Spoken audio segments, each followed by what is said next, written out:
to the point where they were at least adults. They may have had children of their own at this point or not. We don't really know. But my guess is that during the Tower of Babel, the people that were there were Noah, his children, and his grandchildren. So when God confused their language, quote unquote, it was the grandchildren who were confused. Maybe his sons and him were confused also, but it didn't. I don't think it went a generation after that, personally. I'll show you why in a minute. All right, so let's get forward. So we have Noah's 16 grandchildren. I'm just going to display this really quick.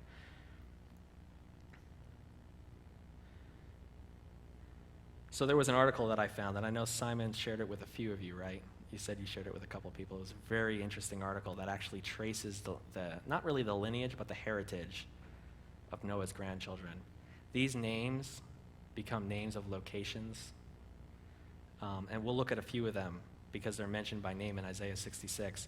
But if you do want to see this article, I'm going to try and make sure it goes up with the recording. And it traces every single one of the names on this list, where they settled, probably after the Tower of Babel, because there's actually heritage that goes all the way back that far. It's really quite amazing.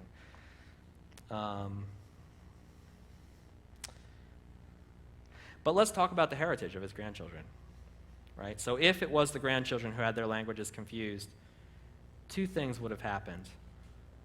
Number one, when God confused their languages, it wouldn't have been for years at best that these grandchildren would have been able to communicate with each other, right? They couldn't just run down to the store and grab the latest Rosetta Stone and learn how to talk to their siblings and cousins again. You know, they were done. It was over. Family was over. So they got spread abroad. It's kind of interesting because, you know, when you're looking at this from the perspective of God setting the board, there's a theory in communications, which is my undergrad degree, called the Sapir-Whorf theory. And the theory goes like this. Man's thoughts are influenced dramatically by the language that he speaks. How he thinks about the world is influenced by the language that he speaks.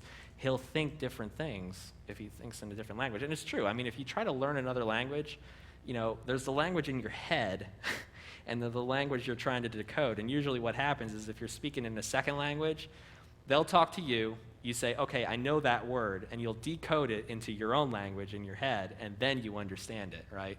But and then languages have this, or the words in these languages have this range of meaning, but it differs from language to language. Like, you know, there are words that mean multiple things in our language, but feel like one concept to these other people. So God confuses their languages. He essentially, in one fell swoop, created at least 16 new cultures. Kind of interesting, you know. He takes 16 new cultures and he spreads them abroad, and they go all over the planet and settle down. One of those cultures, I'll just mention, was, if you see under Ham, Mitzrayim or Mizraim, that is the Hebrew word for Egypt. So whenever they say Egypt in the Hebrew scriptures, they say Mitzrayim. So the Pharaoh of Mitzrayim, one of those cultures. Personally, I think that's where they probably would have come from, unless you don't believe in Genesis. Anyway, the second thing that would have happened, or I'm sorry, there's actually one other thing with this language is, if they created new cultures and they created new languages, that also means that their heritage up to that point had been cut off. It would have been sliced. That would have been it. So anything that Noah would have told them about the flood, about his family, about anything that happened before the flood would have been all that they had. They couldn't go back and check their facts anymore. It was over.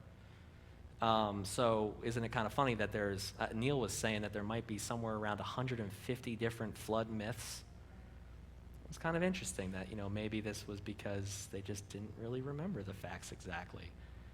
And so, you know, it's just something that's worth noting. The second thing that would have happened because of the languages is that,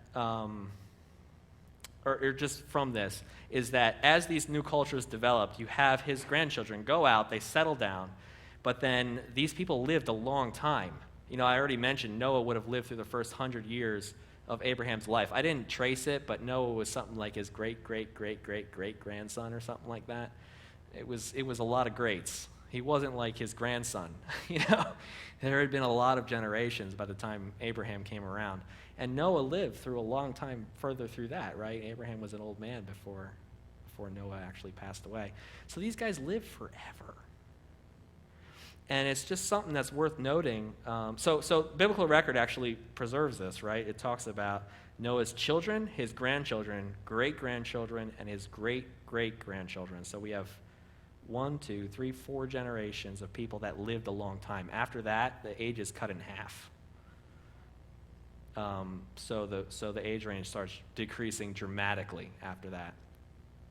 I thought it was just kind of interesting that what probably would have happened is that these people would have become patriarchs. They would have become like the leaders of their society for a long time, because they started as the only guy, and then it grew around them. They were families that grew into nations. It would not surprise me if a lot of history was written around these people because of their vitality, because they lived forever. If you think about it, this was just a thought that I had. If you look at, let's use the Greek pantheon, for example. You have this collection of gods. They were petty. They were human. The only thing that really set them apart as gods was that they lived forever. Where do you think that came from? If we're looking at biblical scripture as the de facto standard as to what that is, it's just something that's worth noting. These cultures grew and wrote their own history, sometimes correct, sometimes not, and you can see that in other histories. It was kind of interesting. I was looking up all these different flood myths when I was trying to research for this. One of the ones that I thought was kind of funny was Chinese society has a myth about the flood, and Noah turns back the flood. She did it. And then helps to repopulate the earth. So it's just kind of funny, but these people would have become basically gods, and that, I'm sure that was the first pharaoh, probably came from that line. And so anyway, it's just kind of interesting. So moving forward, we get to the second half. Oh, this is the slide that won't die. I've tried to delete that slide 6 times, and it just won't go away.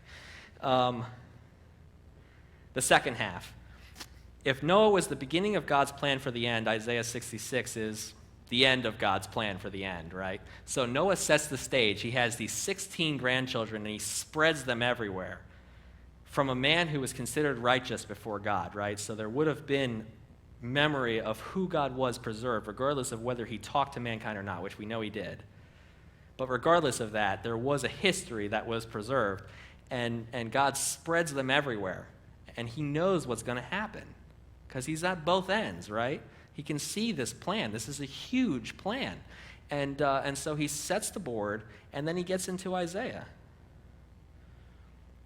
So I already mentioned, I think Isaiah 66 is kind of the cliff notes on Revelation, because it gives a lot of the same, Revelation mentions a lot of the same things. And I'm sure this was a passage that was ringing in Yeshua's head when he was talking in Matthew 24.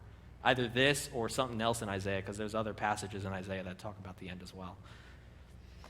So let's go ahead and take a look. I want to just do an outline of Isaiah.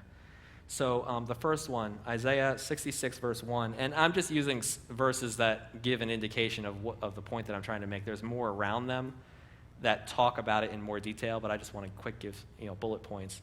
The first one, he says, "Heaven is my throne and earth is my footstool. Where then is a house that you could build for me, and where is a place that I may rest?" Looking at this chapter chronologically, I would almost be tempted to say that this is talking about after the fall of Jerusalem, because God would have referred to his house. His house was the temple. And you have to realize when Isaiah wrote this, this would have been sometime within 100 years of the fall of Jerusalem. He lived right around that time. So when he was writing this, it would not surprise me if we're talking about the temple being gone. And you'll see why as I start to move through this. You'll start to see it line up. The second point here, I titled it "The Shame of Sinners," but really I think that this talks a little bit, I'm tempted to say that this is talking about after Messiah came and died and was resurrected. So the verse says, "I will choose their punishments and I will bring on them what they dread," but the main point here is, "Because I called and no one answered, I spoke, but they did not listen. And they did evil in my sight and chose that which I did not delight." When he says them, he's not talking to Jewish people. He's talking about everyone. It's kind of interesting when you start to read through that passage. It's just kind of to everyone, you know? So this is, I personally think that this is talking about, you know, even though Messiah came, died for our sins, and there's always been a remnant of those who really believe, the nations as a whole have not accepted Yeshua. And so it's kind of, you know, it's interesting. And this is an angry passage.